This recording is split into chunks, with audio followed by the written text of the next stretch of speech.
अस्सलाम वालेकुम रहमतुल्लाहि व बरकातुहू। फरहत हाशमी बोल रही हूँ। क्या हाल है सबका? अल्हम्दुलिल्लाह हज मुकम्मल हुआ। जैसा चाहा अल्लाह ने वैसा ही हज करवाया। हज खत्म होने के बाद खुशी खुशी वापसी की तैयारी थी, लेकिन मेरी तबीयत खराब होती गई। बुखार की खनूदगी कुछ ऐसी थी कि हर चीज से गाफिल होकर रह गई।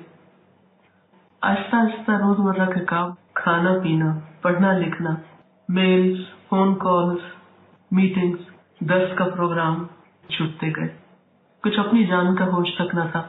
लेकिन मैंने गौर किया कि एक चीज जो उस हाल में भी जारी रही वो नमाज थी। नमाज के वक्त मुझे उठाया जाता, मैं तयम्मुम करती और नमाज पढ़ लेती। जितना मुमकिन होता अल्लाह का जिक्र करती रहती।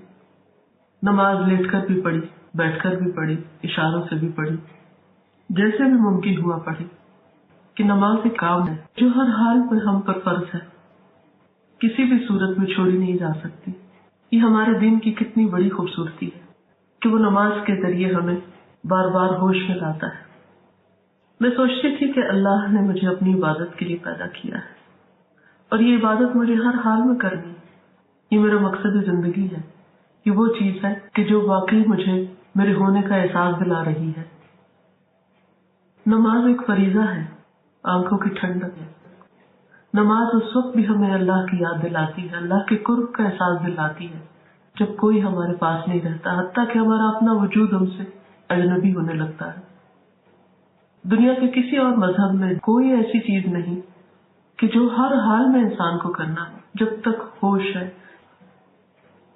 अल्लाह ताला से दुआ है कि अल्लाह ताला हम सबको बेहतरीन नमाजों की तौफीक दे। आप सब के लिए बहुत सारी दुआएं। अल्लाह आप सबका हामी और नासिर हो। अस्सलाम वालेकुम रहमतुल्लाहि व बरकातुहू।